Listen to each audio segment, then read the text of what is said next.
Chip. This has come to council. The Policy and Strategy Committee, the terms of reference actually also delegate road naming to that Policy and Projects Committee now. Does have the delegation to approve road names as well. However, given the timing at the end of the year, to wait until February or potentially March to bring a road name to council when the first stage of this sign-off, the development has happened, we considered it too late. So we have been working with the developer to give us some names. And as you will see from the report, that only came in on the 29th of November. So it was a very quick report done up to try and get it into this meeting. It fits, in my opinion, reasonably well with varying different things in the policy. However, the ultimate decision as to accept the names does lie with council. The developer did send me an email the other day and has just had a second thought on one of the names, which is a very small little road in the middle that he wanted to name after his father. He's asked if council was considering adopting that name, could it potentially just be Nick's Lane as opposed to Old? Sorry. It's not going to go down well. Sorry. Dad's comment. So I did tell the developer that I would request that council considers just Nick's Lane as opposed to Old Nick's Lane. But we have young Nicks here. That would have been fraught with danger. That was. So you will note, Yeah, it was cool. I included a small version of the scheme plan in the body of the report, but also attached a larger version of it as an appendix and overlaid where the proposed names would go. The one thing to consider with road naming as well, length of roads should dictate length of names as well. So you really don't want a long name on a short road. So I do think that the removal of the old could work better for that internal shorter. Sorry, I thought you said the word was started with an M and not an N. That was my outburst. I apologize.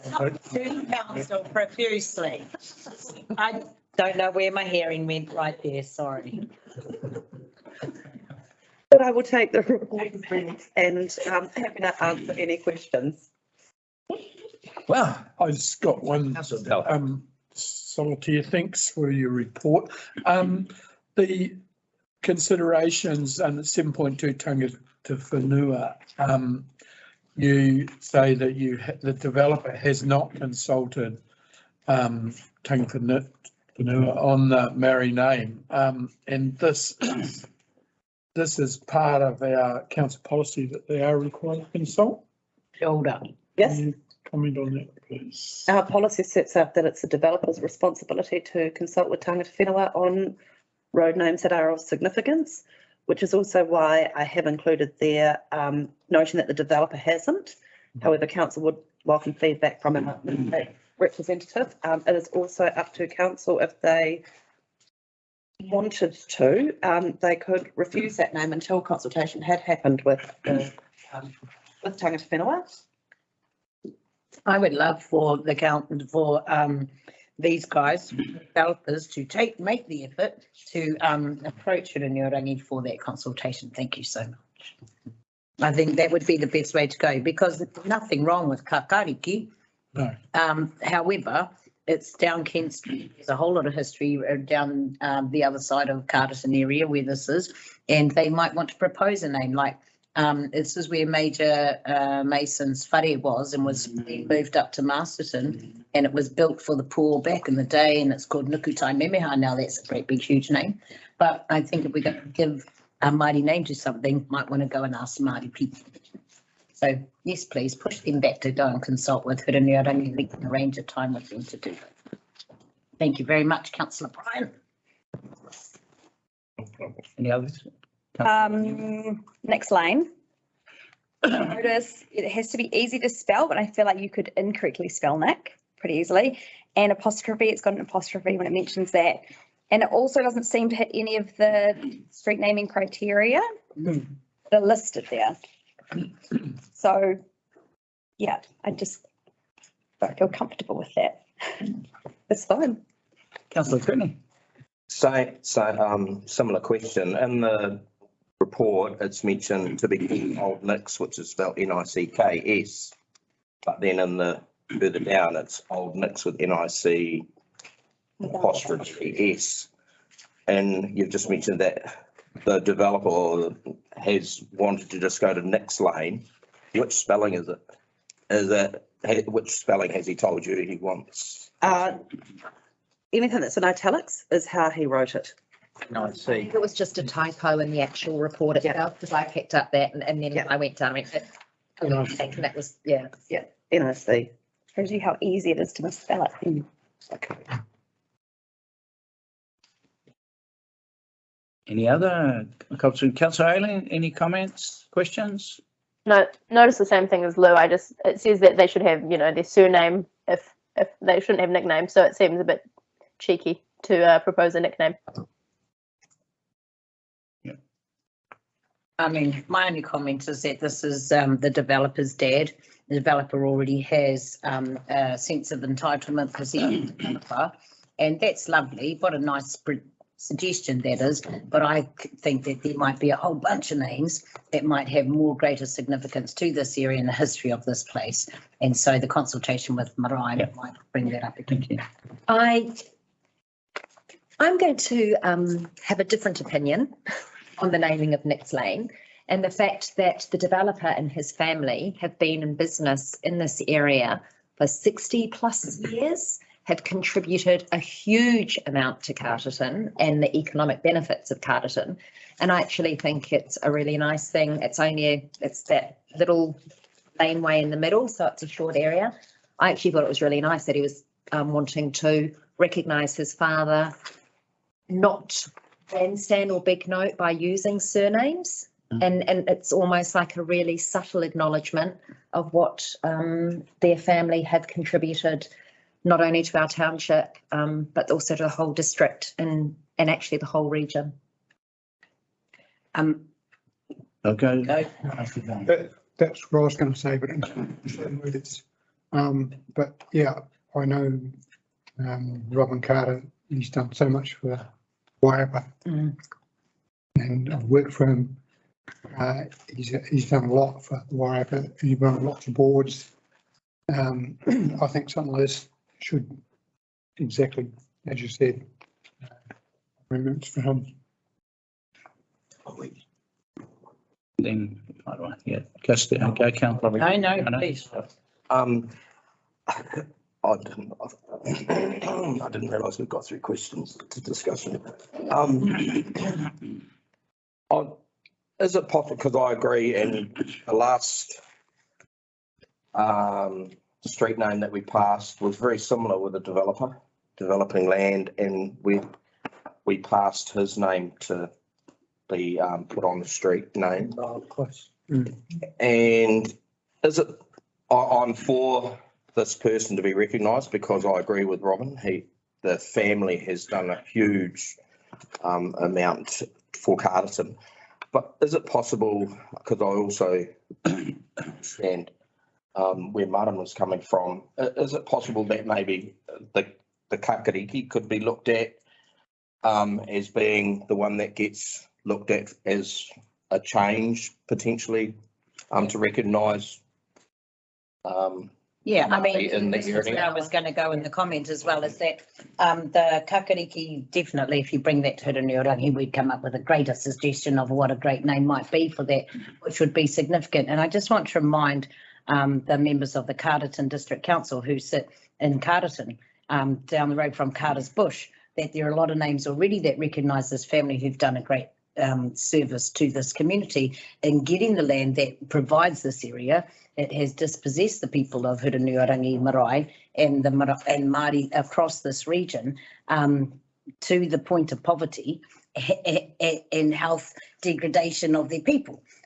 So there are Uhi Manuka, for example, is one of the most historic sacred places that we have in the stories of our people. And it's not known as Uhi Manuka, it's known as Carter's Bush. We have friends of Carter's Bush who do a great job trying to change the course of the river and do other things and make it how they want it to look.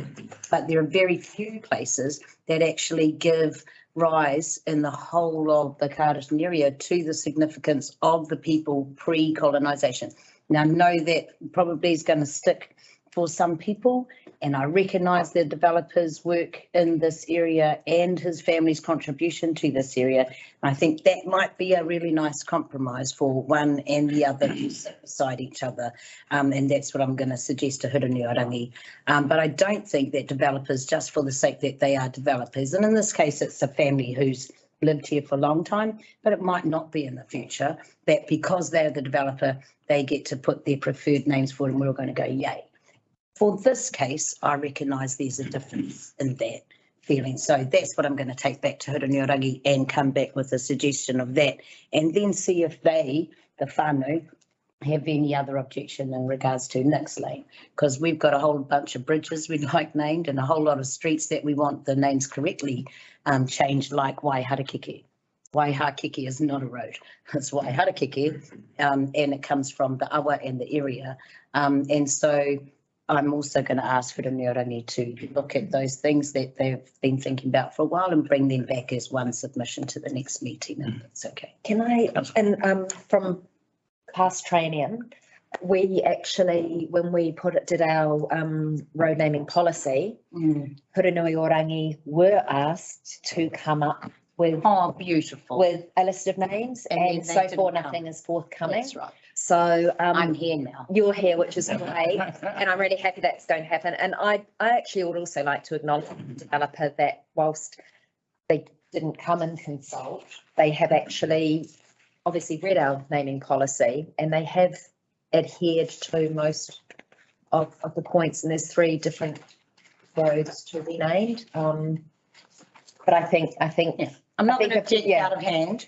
No, I agree. I think the Kakariki one, maybe if it goes back to Hurunui-o-Rangi, but I think now you're on board, you'll make sure it happens and we do get Yes. a list of Māori names for our area, which is missing prior to you joining us.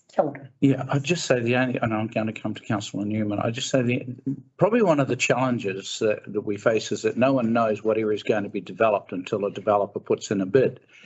And if at that point in time there was an understanding of the wahitapu cultural issues around that particular piece of land, developers might be able to be made aware right at the point of the planning through consultation with iwi. And I know from doing the treaty settlement stuff, there are some particular sites that carry a lot of harm and a lot of hurt, and for them to just have little names that recognise someone's second granddaughter, or that isn't quite appropriate, but in the big scheme of things, when you talk history, culture, heritage. But that's my thought. Councillor Newman, yes.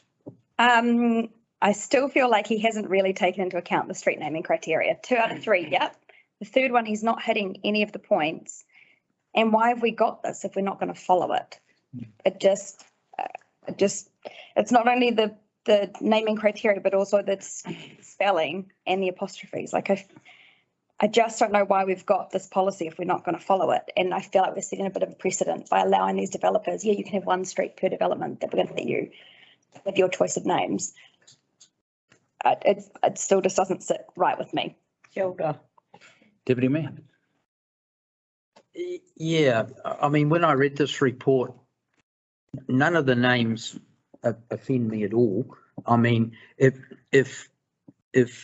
I agree about the consultation part, and if Hurunui-o-Rangi are comfortable with Kakariki, but after negotiation, that's fine by me. Or if something else is proposed by negotiation, that's also fine with me. I think Peaks and Nick's Lane are entirely appropriate. You know, again, with my councillor hat on, here's a, and I know some people's opinion of developers is, you know, they have horns and a long tail, but the reality is the council is going to benefit by rates income out of 70 lots going forward for no cost to us at all. So, you know, if as a result of that, a developer is happy, feels it's important to their mana to support a family member by the naming of a lane, I think that's a very cheap compliment to pay back for somebody willing to invest and help drive Carterton forward. So I'm fully in agreement with Kakariki being by negotiation with Hurunui-o-Rangi, but the other two, I think out of respect for the developer, in fact, I wouldn't call him a developer, I call him a partner of council for this particular exercise, and I have no problem with it at all. Good luck pulling all that together, Mr. Worship. Well, I'd just like to respond to that because you're right that a developer brings business, but they don't bring no cost. Because the infrastructure that they tack on to bad infrastructure is going to further exasperate the bad infrastructure that we have already that we still need to fix. So while they might put great infrastructure in the ground, the stuff that is now going to be the ongoing problem of the council is how do we then fix that burgeoning and already burgeoned problem. And that's a little bit of a sidetrack. However, you know, if we go down the road of the mana whakahono, we will outline as part of that, this is a sacred place, a sacred place. This is where we would like some consideration in regards to resource consent and naming and so on. And therefore, that would take that away from developers having to do that. But I agree with Councillor Newman, Ms. Lou, that you have a policy.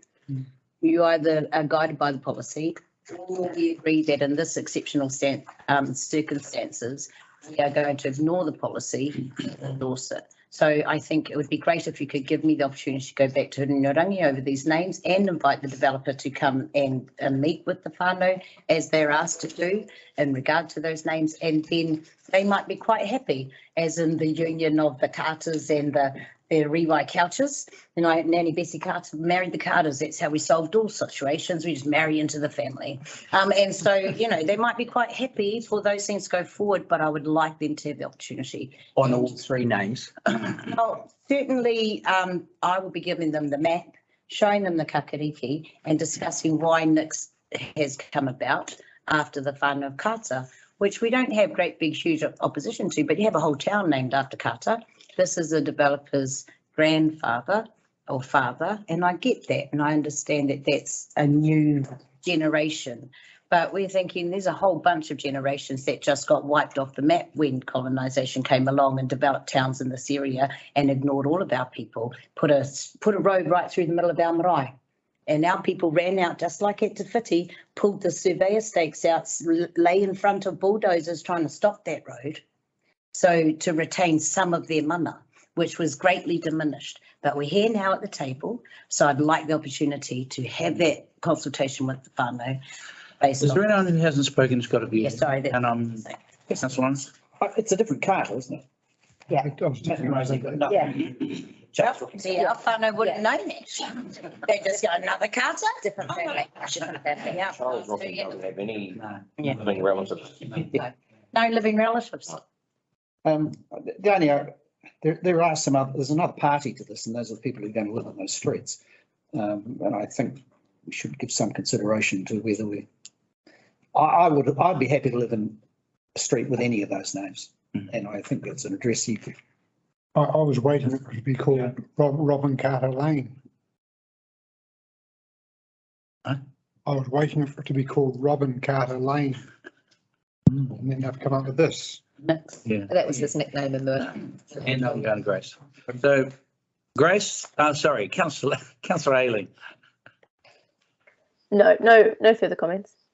Okay, so look, if I could suggest, I guess where council get themselves into, where one can get oneself into a bind is when one accepting all of the that's been had, either sides of the fence. There is a clear line around protocol and policy. Oh, Matt Carter, they're from Parwood. There is a clear line, and we could debate all the other bits and bobs. For myself, I just wish sometimes we could use some of the names that we've already got parked up, but I'm not going to go there because there are some people who, in my head, who've made great contributions to CAP as well. But put that aside, I think Councillor Newman's point is on point, that there is protocol, and Marae, your comment right at the outset, that if they are in breach and solitaire, your advice that They have not followed the protocol. It doesn't appear to me there's a lot of objection about the name if people have a conversation. Yeah. Just have a conversation. The one where it might be a little tricky is whether we need to think about the policy. It's whether apostrophes and nicknames are permissible, because if we've got policy, we've got policy. And if we deviate from our own policy, then we're opening up doors. I'm just suggesting. I'm not saying. I'm not telling you. So I'd like you to have a think about that, because where you could draw a line and say, well, haven't followed protocol. Please do that and let us know what the outcome of that is. And then we can make a clear decision. And if in the meantime, you have some conversations around whether or not we want to accept a nickname. Pardon the pun.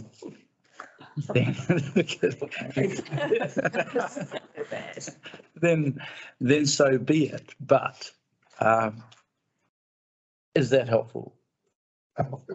That would mean that the council follows recommendation 1, receives the report, amends recommendation 2 to requires the developer to go back and consult with mana whenua, in this case Hurunui-o-Rangi, and then report back to council before council will consider any road names. Kia ora. Thank you. I would like to point out the developer had been given a copy of the policy quite a while ago.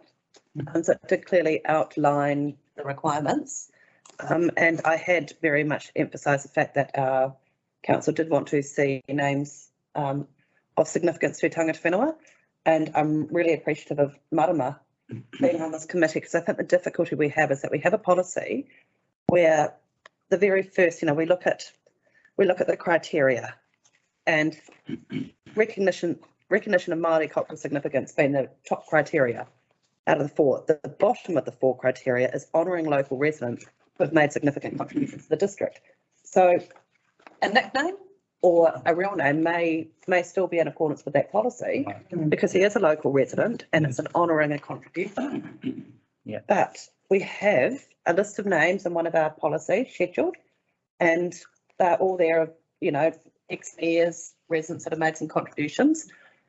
We just don't have that list of Māori names. And where I sort of see it going would be, we have a list of acceptable names to be used for developments, and if they select something off that list, subject to it not being a consent that's been in a incredibly sensitive site or anything, but to be able to pick up the phone and say, Marama, I've had an application, they've selected a name off the list, would that fit in Kent Street? Perfect. And you could go, put the report up to council. Nice. It might be easier for the council to be that liaison a little bit. But yeah, it is slightly difficult right now when we don't have that list, and we've got such an emphasis on having those Māori names, and we've just struggled for so long to get that list. So, Yep. with when you were talking about the local residents who've made significant contributions to Carterton District, refer to Appendix 3, do the names in that, are you saying that they're only names that are listed there? Like, have you gone through and identified? Yeah. So obviously Old Nick's not on there. No, Old Nick's not on there. So, but with that point, are you referring to the use of these names, or anyone who can come and justify some sort of significance to our region will use that name? Anybody can suggest a name to council anyway. That's council's list of scheduled preferred names. Yeah. It doesn't preclude something being added to it. We have updated that at times through other road naming. So I see a couple of suggestions. Ones on this list as well have been used, I think, recently. Yeah. Okay, cool. Okay. Clarify. So, no, sure, clear. Okay, so I think I'm going to take the steer from the CE.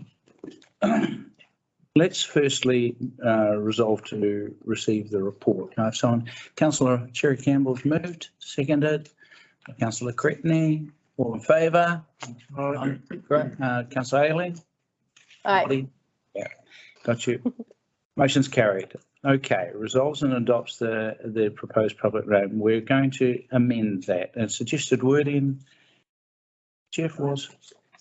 Recommends Corsair Development Limited engage with mana whenua on proposed road names before resubmitting the proposed road names to council for adoption. Moved by councillor Della, seconded by councillor Cherry-Campbell. All in favour? Aye. Against? Aye. Thank you. That motion is carried. And Uh, number threes. Number 3, instructs the officers to notify. No, we don't need to do Don't that. need That's superseded now. Yeah. Number 3 will not be put. Okay, thank you, everybody. I think it was a safe pathway down there. And I'm at 10 now. 7.7. I get to stay in the seat. Report on the administration, Carterton District Council in relation to dog. It had to be a dog here somewhere. We thought you'd be missing them, so And it's a good. Thanks. what's the card of the meeting without dogs? I do that. Please strike that from the record, Emma. Yeah, so this is sorry, on behalf of Solitaire, this is a report that's required to be tabled with council annually. So this is our annual report. One noting. Take it as read. Can I have someone move that we receive the report? Councillor Cretney, seconded. Are we going to discuss anything? Oh, I'm joking. I'm opening it up for discussion. Seconded by, is it Deputy Mayor? All in favour? Aye. Thank you. Opposed? None. Carried. Adopts a report on Council's administration of dog and data as read. Someone to move, please. Councillor Cherry-Campbell, Councillor Gallen, seconding. All in favour? Aye. Against? Motion is carried. Thank you. 7.8, CEO. It's awesome. There you go. Johannes, that's how you do it.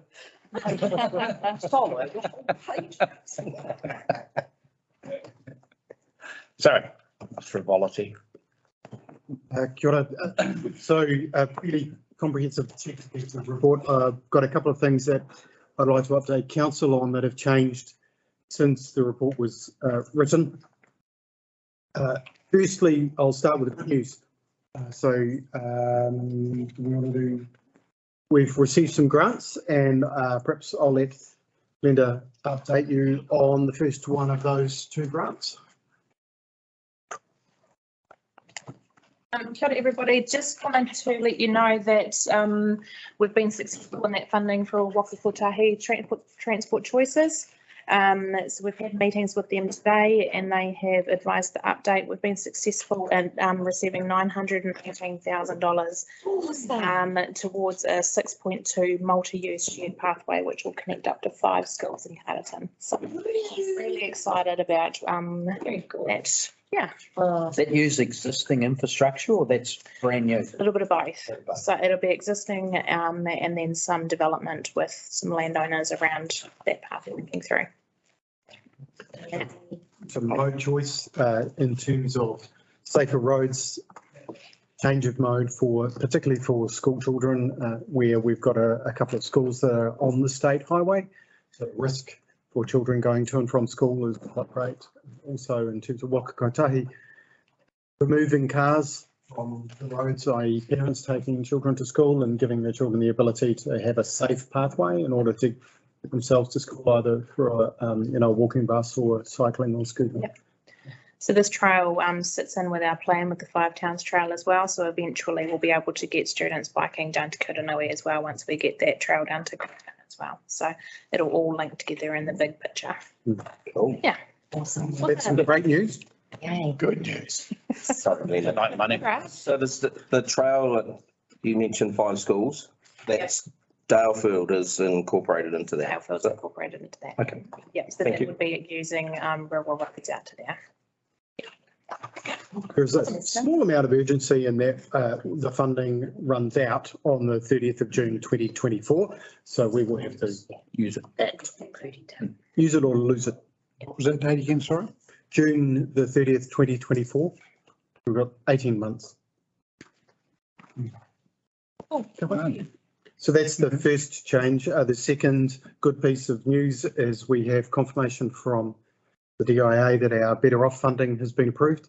And that is $1.7 million worth of Better Off funding that will come to council, and that's used for 5 major projects that we've got, being the Eastern Growth Area, the Five Towns Trail, including local cycleways and the Trail Master Plan, Māori Responsiveness Strategy and Action Plan, land-based discharge towards treated wastewater and nursery investigation, and climate change management and adaptation.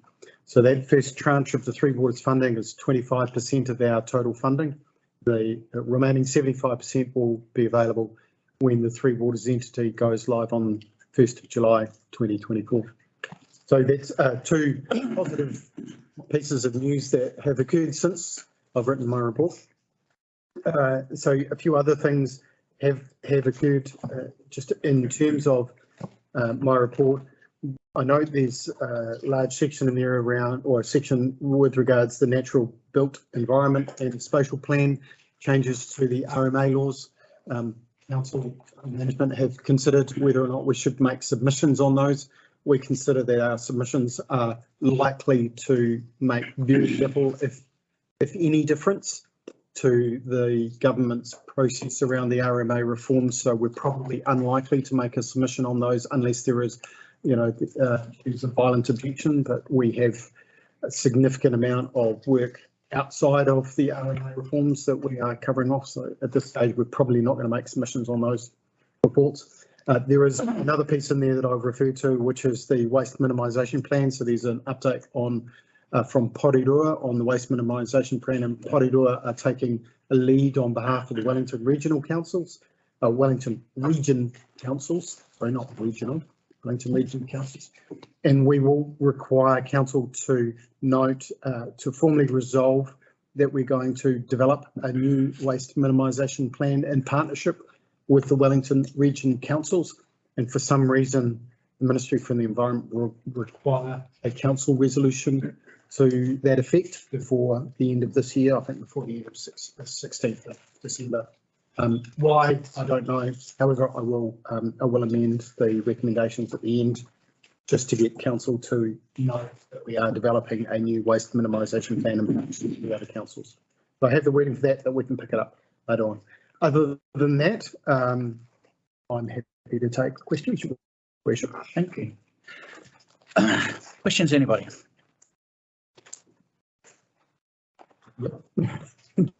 There's a bit of that. I'm happy to go first. Please, take it over, Steve. Do it. Do it.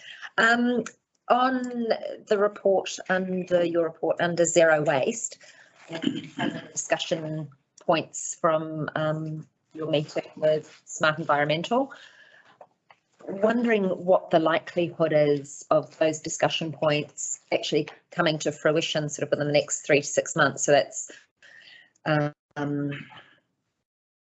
co-sponsorship of bin/hoods for events, the plastic collection point, soft plastic collection point, those sort of points that are listed there. Is after the discussions, is there any chance of actually any of these or all of these coming to fruition next 6 months?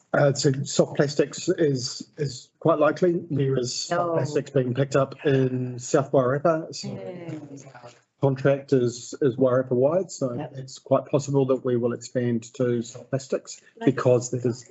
Can I add to that? Yep. We're in the process of getting that sorted, so hopefully by Christmas that's soft plastic. Oh my God, great. Brilliant. That soon. And the sort of organic action, small battery, etc. So hopefully, probably between now and sort of January, February. So we're just looking at where those batteries centres will be put, whether they'll just be at Carterton at the transfer station, or we have sections here at the event centre as well. So Cody's been doing quite a bit of work in that space. Those things are running here. That's great. Pass on my thanks, because I was kind of thinking if it was in the next 6 months, that would be awesome. But if it's next couple of months. Next couple of months is even better. Thank you. Kia ora. I'm two questions. I'm wondering why in New Zealand, and whether this has been investigated, why do we not have those big containers where you can chuck your bottles in and get 10 cents for every bottle? Like, I know it's a nationwide thing in Australia. I just don't know why it's not here. It's only in South Australia. And New South Wales, because I lived there and we were doing it in New South Wales. and getting tickets that you then you just get a ticket printout, you can use that at Woolworths or Coles or whatever. Like, why isn't this in New Zealand? If it can be bought in just for us, can it be? I have no idea what the answer is.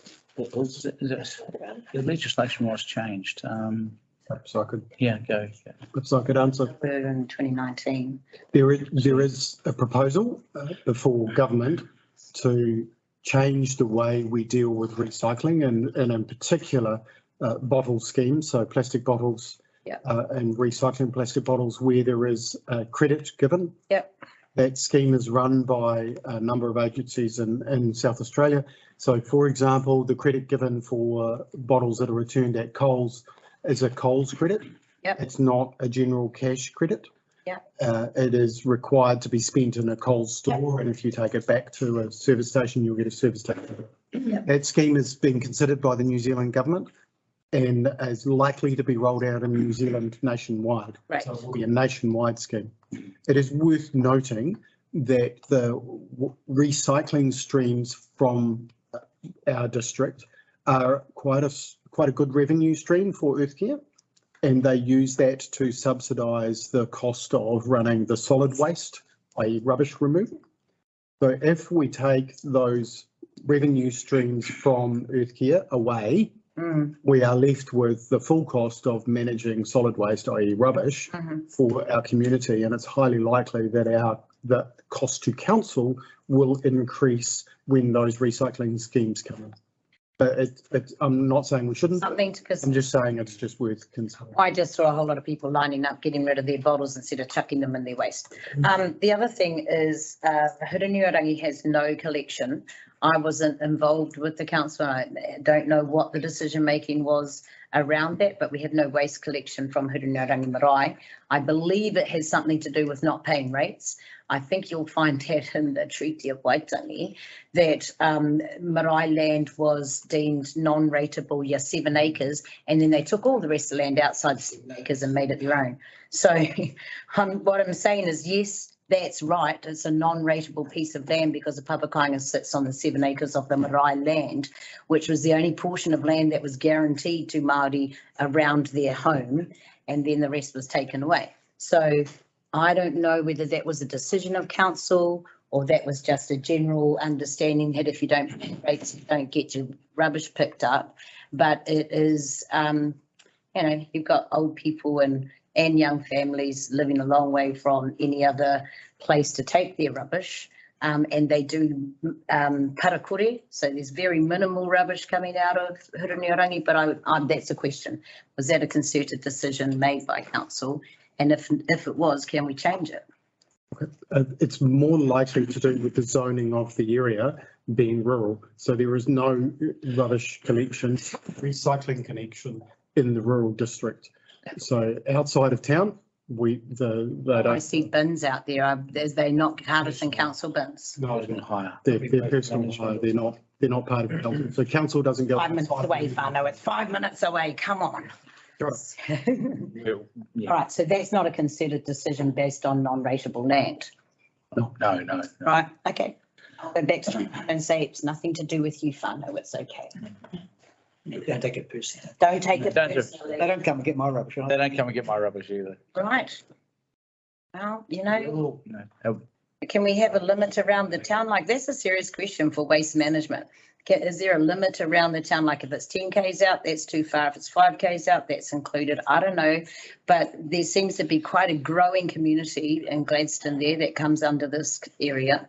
There's growing communities at different places now as we get this boom of people coming over here for Wellington living.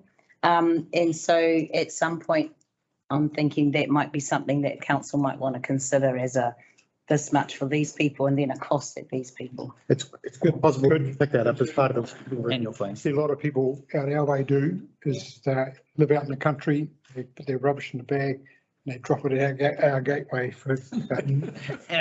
In the corner of Belvedere and Taverner. They bring it from the country, they bring it back into Bring it in town and leave it next to someone else's gate someone else's gateway. They do. or on the side of the road. they Well, put do it it to the north. Your answer?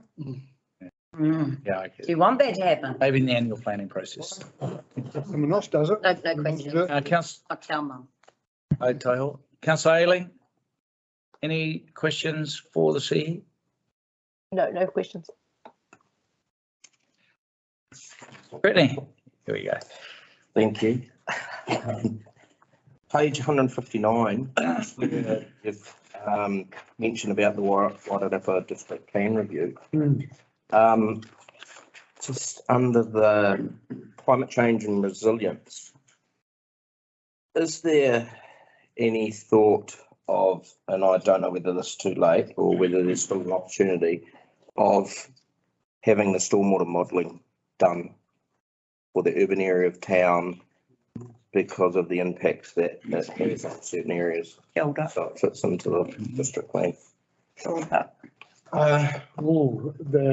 flood mapping process was a very complex process. Yeah, perhaps. Thank you, councillor Cretney. If the stormwater modelling maps were available to go into the proposed plan, they could be built into a proposed plan, and then the community would be able to have their feedback, as with the flood maps or any of that. It's very much like we went out with this draft plan, and the DWRC flood maps weren't ready for this. Yeah. So they're consulting on that now. I think a lot of it would depend on timing. I think you'd need to socialise any stormwater overland flow path maps with the community first. What we don't want to see is the district plan process being taken over by one issue and it ending up costing a lot of money. So socialised any stormwater mapping when it was available. It could certainly be built in as a GIS layer and then have the associated rules and policies and objectives. It is a living document, of course, as well, so it can be. Costs to variations. It'd have to be consulted on, wouldn't it? So if you were going to put something into the plan once it became operative, it would be a plan change process. Okay. And you are not allowed to refer to external documents that can be updated at any point. What you refer to in the plan when it is made operative is the rule you use. Like now, the maps that we use are the GWRC maps from 11 years ago, and it's a 1 in 50 year flood zone, not the 1 in 100. So yeah, it would have to be plan changes to update any form of mapping. Yeah. So it's, okay, so there's quite high costs involved in adding something like that later on. So is that, does that work the same way as it was mentioned about not including the land, the type of land and everything, which might be, it's not going to be included in this district plan, it's going to be. The land use classification maps for is that the information on the highly productive land? Yes. Yeah, there's a requirement for the regional councils to develop those maps. And because it's a national policy statement, the district plan has to give effect to it. So what we would be doing is if we had any consent applications that were coming in on the class 1, 2, 3 soils, we would be having to assess it against the national policy statement as to the appropriateness of any development on highly productive land. So definitely slightly different, councillor Cretney. Okay. Thank you. Just one further question was on the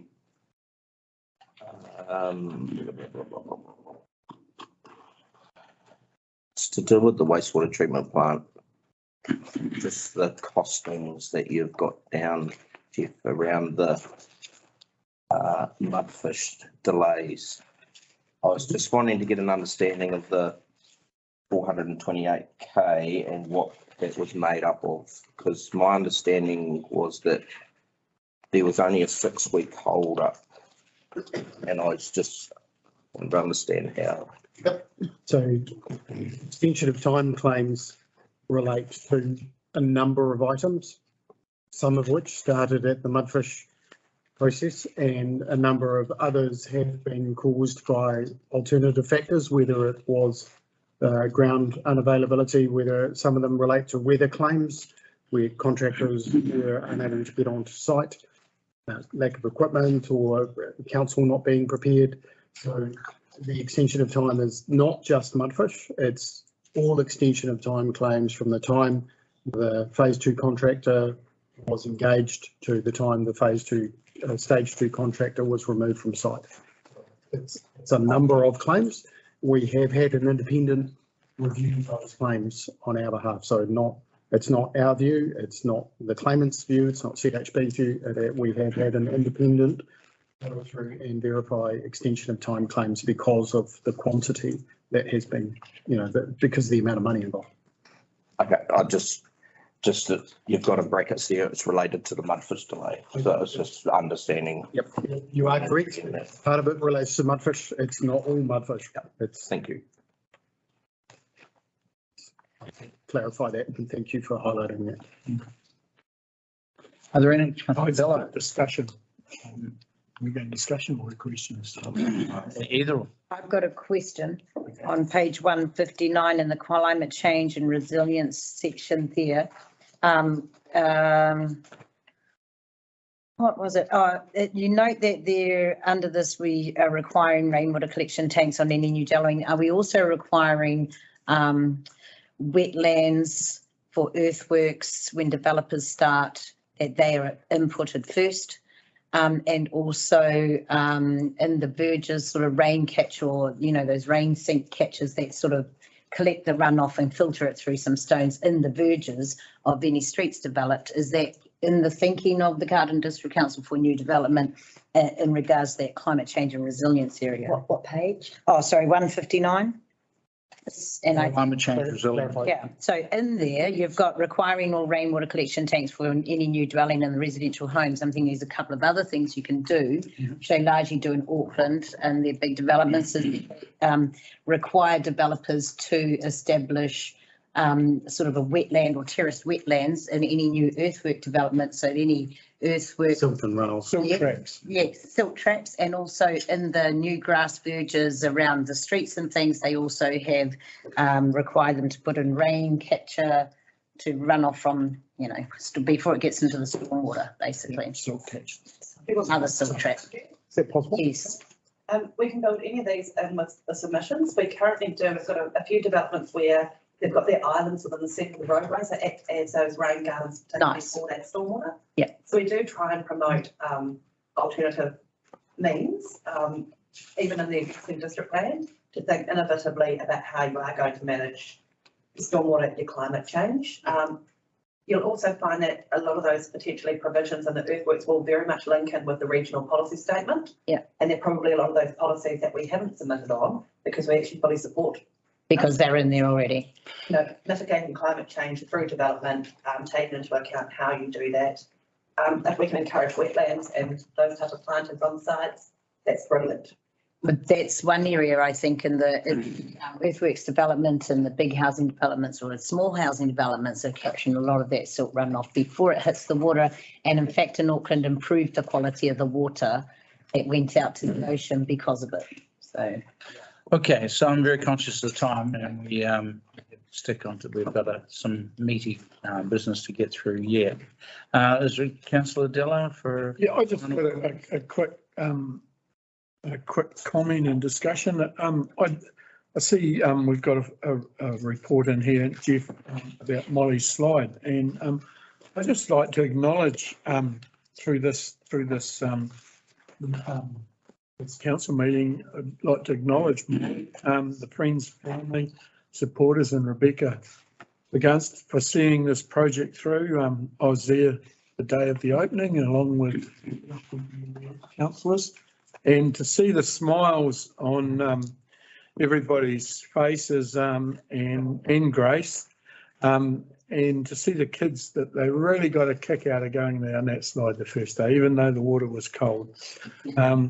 I think it was a really good exercise on a great collaboration between council, ratepayers and families, and I'd just like to acknowledge Molly for having the insight and seeing the project through. I thought it was really great. Agreed. Thank you, I just had a couple of comments as well, and one of them was about the Building Consent Authority, and just congratulations on your receiving a low risk assessment or accreditation. That's well done. And the other one was just to thank Joe for his time with Carterton District Council. I think he's been exceptional when just with his mannerism and everything to dealing with public and everything and at events, and there's just nothing as an issue. So I'd just like to thank him. Thank you. Any other? Well, we're Cherry-Campbell. congratulations. The roading data quality improvement. Yeah. Woohoo. Yeah. That's pretty awesome to get the second highest score outside of Wellington. So, yeah, fabulous. And there been no other comments. I just want to make a comment on section 9. Well done, Pete.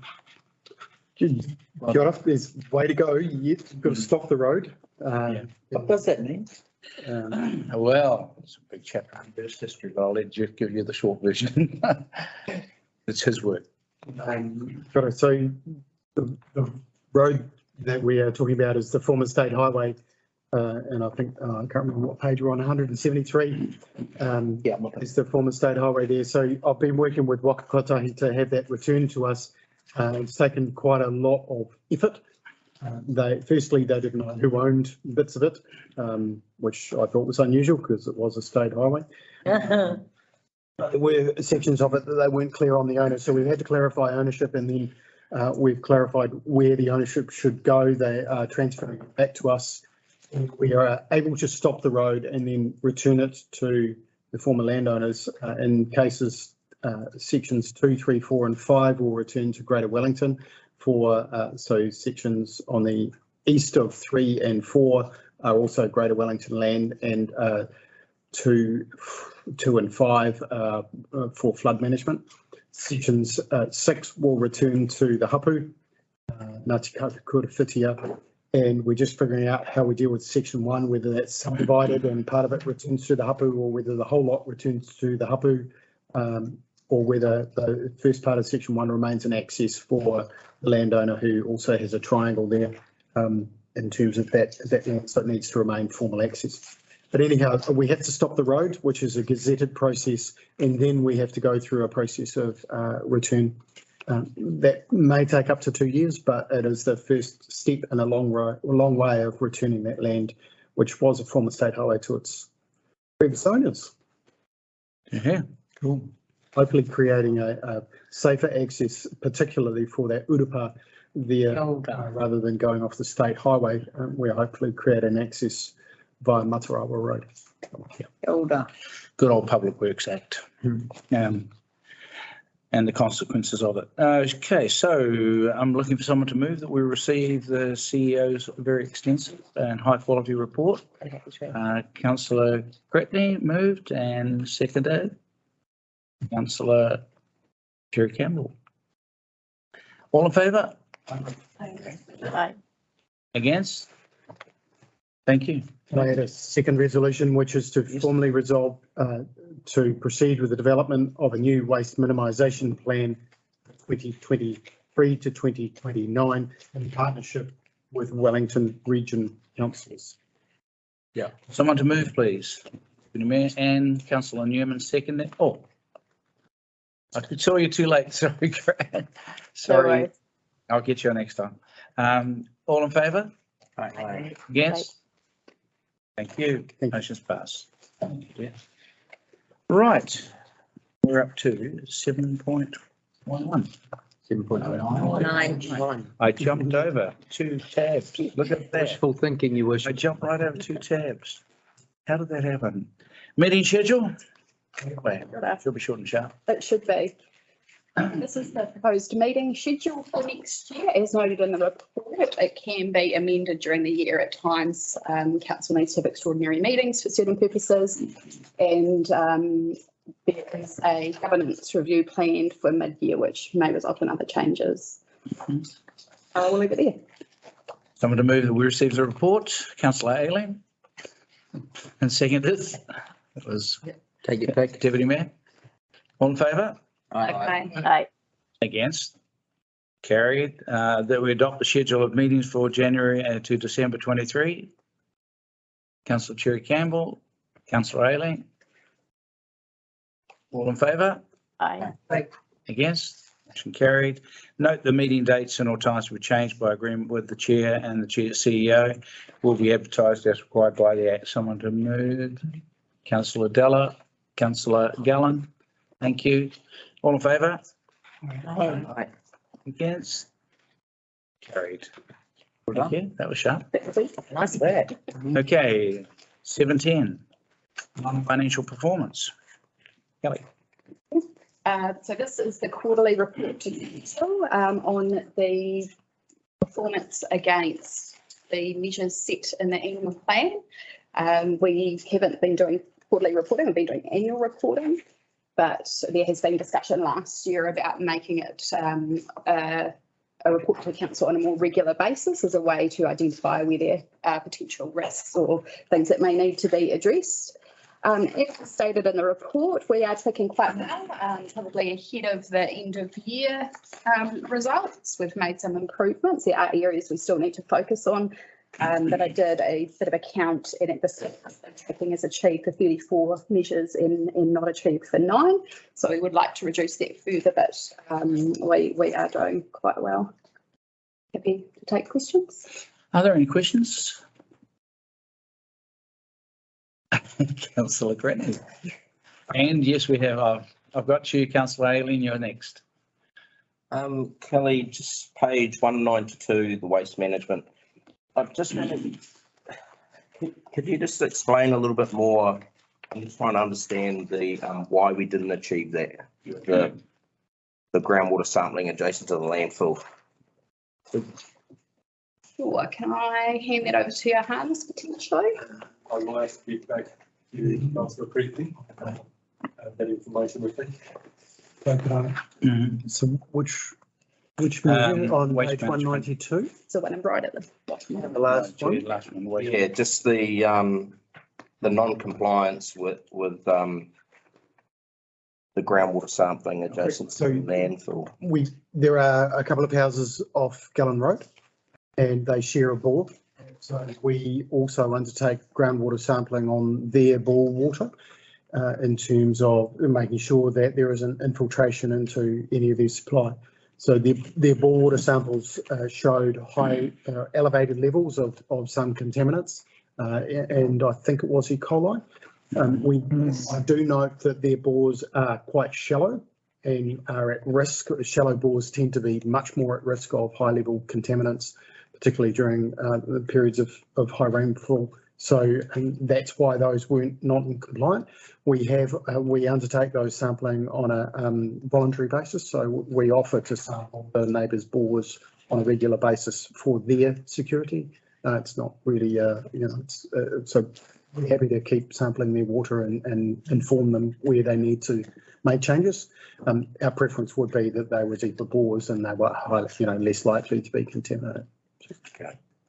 Or that we didn't have our contamination sinking into their bore. It may not be ours. It could well be from surrounding land, i.e. not our land. I think it's really important to note that the contamination may not have come from us. How do we Might know? have actually come from their own land. Because the bores are on their land, That's correct. Landfills are. not on our land. That's right. And we have liners. And Do we? It's unlined. Well, It's this- from the landfill, which is. oh, it's from the landfill. Which is Right. the old landfill, which is about 1 kilometre away from those bores. So that contamination could be coming from anywhere, Yeah. from their bores. It you're never going to prove it. Well, then why do we test them? Yeah, that kind of, For their safety, so that they know if something needs to be done with their water supplies. So Hold on, that logic doesn't really make sense. If we don't think that anything we're doing has any effect on their bore water supply and whether it's clean or not, then we're testing them for fun, or not for fun, for their safety. But then we could go and test everyone around the whole rural community for their safety, the same reason. If we're not accepting that there might be some cross-contamination from what we're doing or from this 100-year-old landfill that's now leaking whatever into the thing, it may not be us at all. You're right. So why are we testing them? if we're going to defend ourselves when we find it, then why are we testing? That's kind of why I'm asking what it was to do with, because if it's making us be uncompliant, Yeah. why are we testing someone's bores that then is making us uncompliant? If we're not Because expecting. we're putting ourselves at risk, me, of being non-compliant. So should we continue testing for them? I mean- Is that a resource contingent? Well, if it's an indicator that something might be up, then do we do further testing to make sure it's not us? If the answer is no, then I come back to why are we testing them? Let me find out. I will get some more information on that. Thanks. Okay. Talking about it. Anything else? Any other questions? I just had one. Yes. It was the following page, 193, talking about the safe water drinking. Said that there were non-compliance because they don't have full data. What are the ramifications of that? Is there a follow-up with us not having data to prove that our water is safe? There's no follow-up, I suppose, other than we have to keep doing our testing, and we will be reporting on this periodically. I suppose the issue, as it shows, is a non-compliant in our annual report, which is coming through in the 2022 report as well. But it is something that we are looking at. Is that around that data deficiency that was highlighted by the auditor? That's right. So I think it has to test, I think it has to send data every 5 minutes or something. And as soon as there's a gap in data, you're non-compliant for the whole year. You've only got to miss a day or a piece of a day. Which is still not ideal. Like A minute, yeah, I said a piece of a day. Yeah, right. Okay, that's a bit of a tough ruler. Any other questions? Just have a quick question. Yes. The responsiveness to customers, I see we didn't have it last year, not had it this year. I'm just wondering why, and is it potentially an unrealistic target of 100% that it's in the first place? So what page? Sorry, page 187, the bottom one. So I think this is something we're still working towards. It was brought in as a new measure last year for the first time as part of the long-term plan. And I suppose it was something that we're just needing to get our systems in place to be able to report or be able to achieve this.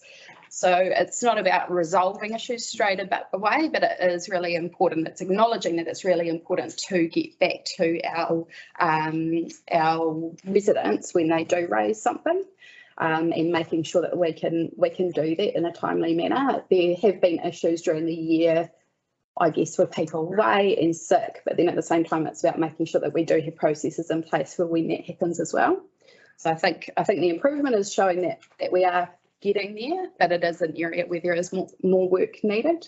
So Kelly, this is not about giving an answer to the query raised. This is about acknowledging that you've received the query. That's right. Which should be like an automatic response on the email. Thank you for your query as of such a date. We will be in touch with you. Yeah, so we don't, I think there's an automatic reply when someone submits on the website, but we don't actually count that as a reply. Okay. And we don't have an automated reply when someone sends an email. At this stage, it's our team having to go back and reply and acknowledge and say, because we try and give them a little bit more information, this has been passed on to so-and-so. But whether that's the best way or an automated reply is something that people would be happy with getting, potentially. Yeah. So That's a laudable goal within 24 hours. That's pretty laudable.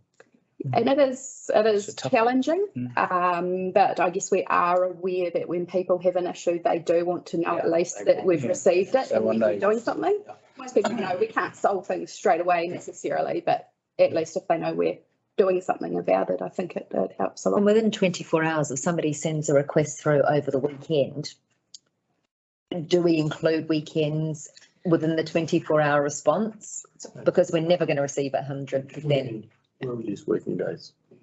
Yeah, well, if they've phoned our after hours centre, that's one thing, we can do that. But if they've sent it through the website or our emails, no, we won't pick it up until Monday morning. Okay. Good observation. Any other questions? I didn't have a question. I just wanted to make a comment. Just when you look at the demand management on page 194, and it's for less than 400 litres per day per resident, it's just good to point out that you've mentioned inclusive of water losses, which is 22%. And if you take that off, it's around 88 litres. So I think the community is actually doing quite well if you look at it in that regard, that we're quite a way below the 400 litres per day per resident.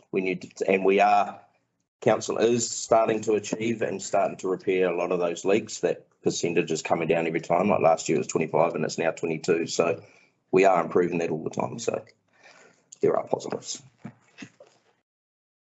Anything else? Anyone else? Okay. So can I have someone move that we receive the report? Councillor Cherry-Campbell and Councillor Della. All in favour? Aye. Aye. Thank you. And against? Motion's carried. Thanks, Kelly. Now we're at financial report, 3 months ended. Thank you. Kelly? So this is an update against the financials set in the annual plan budgets for the first 3 months of the year. Again, it shows we're tracking well. We have flagged a few areas where we're slightly up or down. I will note in particular in this report, we have requested some additional budget approvals. So they're an IT role. We've raised this with the Audit and Risk Committee, flagging quite some significant risks as a result of a review by an external auditor. And we believe that adding an additional IT role will help address quite a significant risk to council. And the other budget approvals relate to proposed roles for the purpose of Three Waters transition work. We have managed to date with our existing staff members to complete this work, but we are aware there's some really significant work streams kicking off, and DIA have allocated us $350,000 for each of the next 2 years. So this would be a way to utilise that money and be able to deliver this work while taking some of that pressure off our staff. We'll leave it there, take it as read. Any other questions? Great report. Have someone move that we receive the report? Would you, Mayor? Councillor Ayling, would you like second? Yep. Councillor Cherry-Campbell? Second. Sorry? You have to be present physically in the room according to our standing orders. No. Don't think. No, I think, Must have dreamt that one. to be present is the quorum. Okay. I remember. Yeah. Remember. Okay, Councillor Cherry-Campbell is seconded. All in favour? Aye. Against? Aye. Motion's carried.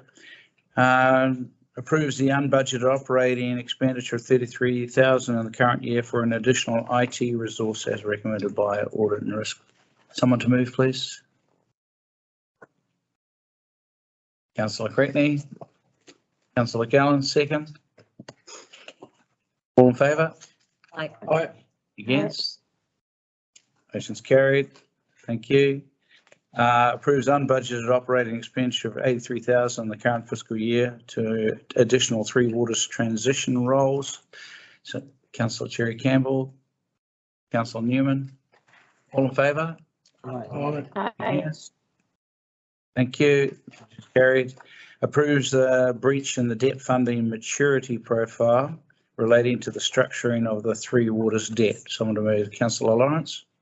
Well, I just have a wonder, just a question for Jeff really, as to whether that the duration of that debt might need to be reconsidered in the light of the fact that it's no more than 50-50 that this is ever going to happen. Kia ora. Thank you, Councillor Laurence. We haven't added to any new debt, so the existing debt that has a short maturity profile was taken out about a year ago. Okay. We haven't added any new debt, and we are thinking that when we do add new debt, we will extend the maturity profile of that debt further out, because it won't do us any favours to have short-term debt and, as you say, have to refix it. For any new debt, we will extend the maturity profile. This is just noting that we are in breach of our existing conditions for the debt that we currently hold. Happy to see. Someone to move? Councillor Laurence, seconder, please. Councillor Newman. All in favour? Aye. Against? Motion's carried. Moving forward, 712. Wellington Regional Triennial Agreement. Can I take that paper as being read? And are there any questions or any observations? No? Yo. Sorry. I'm seeing the last paragraph, and Jeff, I think you can probably answer this pretty easily. Carterton District Council will service this agreement for 2022-25 training. Is that 3 years of secretarial work that we have to do for this? Well spotted, Councillor. It is the usual process that whoever looks after this agreement will provide secretarial support. The practice that actually occurs is whichever mayor is voted chair of the Wellington Regional Forum actually has the secretarial services. So previously that it was Upper Hutt, despite the fact that Wellington City Council were meant to be hosting this agreement. So Upper Hutt provided secretarial support services, because generally the chair sets the meeting agenda. So in that case, Mayor Guppy was setting the agenda. So until the Wellington Regional Mayoral Forum appoint a chair, Carterton District Council are responsible for admin and democratic services for this agreement. Okay. We expect if Mayor Mark is appointed chair of that forum, then we will continue to provide secretarial services. If another mayor is appointed as chair, then the secretarial services will go to that council. Okay, that's my question. Thank you. That's for Cretney. Thank you, Bruce. I just had a question about on page 209 under 4.11, that the comment as signatories to this agreement, all councils will ensure the provision of the following opportunities for all councils in the region to be involved in early consultation on the development of each other's draft annual plan and draft long-term plan. Yeah, I've never seen anyone else's long-term plan and looked over it and talked about it around the table. I'm just, what relevance is that really? That was highlighted as part of the CE review of this particular document, and it was noted that it is actually a requirement of legislation under the RMA that this remains in the mayoral forum agreement. We did absolutely ask that question, but it's a work of legislation that it must remain in the mayoral agreement. It does say opportunity, not Yeah, so necessity. other councils could provide As part of input into our. Yep. Yeah. Okay. A draft. Thank you. Okay. Nothing to do, Steve, you can read others. Other questions? Any other comments, questions? Not interested. Someone moves that we receive the report. Probably put all I'll move. Yeah, oh, we'll take them all together. That's a good suggestion. Take 1, 2, 3 and 4 as one. Someone to move, please. Councillor Della and Deputy Mayor. All in favour? Aye. Yes. Motion's carried. Thank you. And 3. Further appointments, so we covered this off earlier, and I know Dale, you took the notes there. So if you would just like to, let's deal with Wairarapa Committee, Greater Wellington Regional Council, the proposition there is that the mayor and deputy mayor be retained. We need to bring those motions, I think. Well, perhaps if I could just fill the names in. Yeah.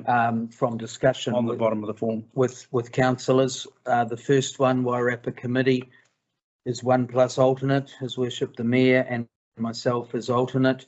The Wairarapa Policy Working Group, Councillor Cherry-Campbell and Councillor Cretney.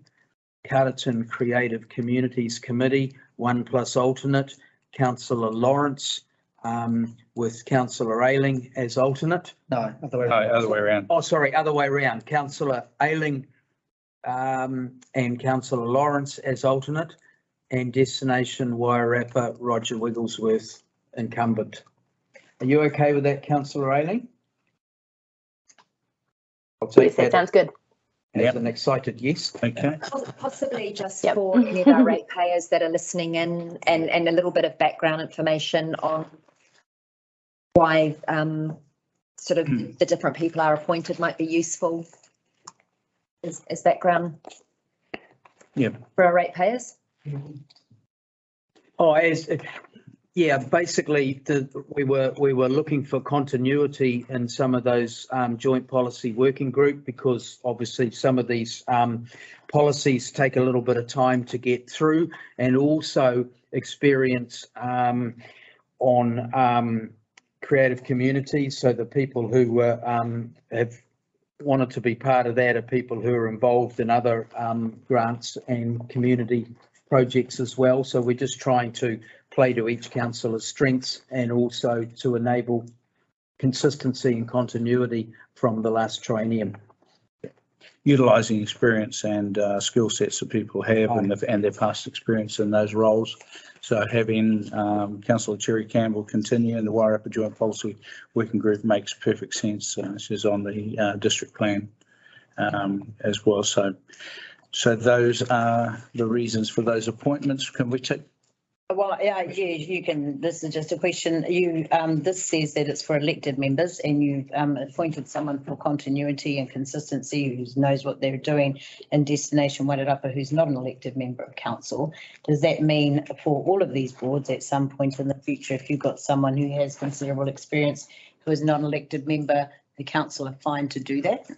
Or is this a special circumstance? That was onto an external board, whereas the others are committees of council. I just think that that definition or that reasoning should probably be highlighted as to the difference why you've got elected members and non-elected members. I think with Destination Wairarapa, correct me if I'm wrong, Jeff, the representatives for each of the councils on the Destination Wairarapa board are not elected members. Look, I understand that, but the purpose at the top is that says the elected member appointments to various external bodies. Well, these are various external bodies, but yet we've got one not elected member on a various external body, because external to what?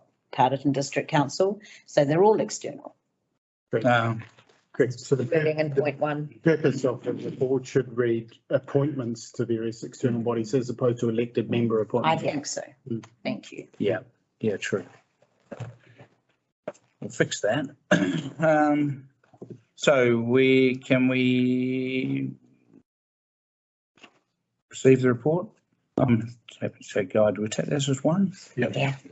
Receive and confirm those appointments as read. Someone to move, please.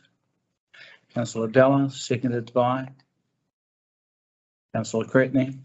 All in favour? Aye. Against? Aye. Thank you. Motion's carried. Local Government Official Information and Meetings Act requests, taking it that has been read. Are there any questions, comments? One update. Yes, go. Thank you. Point 5 notes a complaint to the Ombudsman, so I can provide an update subsequent to this report being written that has been withdrawn. So that was a previous complaint that had been raised, I think last year, and it was around some information on the wastewater treatment plant, with some being, with the request being denied for some commercial and legal reasons. So this has been reviewed in conjunction with the Ombudsman, and a partial release was made, and the requester is satisfied and has withdrawn their complaint. Good. But that was, did the Ombudsman lodge his own request on that? The Ombudsman revived Revived the so it was original a request. 2021 Yeah. complaint, and the Ombudsman revived it again whilst we were going through local body elections. Yeah. And we've been dealing with them since then to complete the request. And as Kelly pointed out, we've done a partial release, and with all our Lagoma requests, it'll be available on our website. Yeah. I guess that's right. So recommendation that we receive the report. Someone to move, please. Councillor Cherry-Campbell, someone to second. Councillor Gallen, thank you. All in favour? Aye. Thank you. Against? Motion's carried. Thank you very much.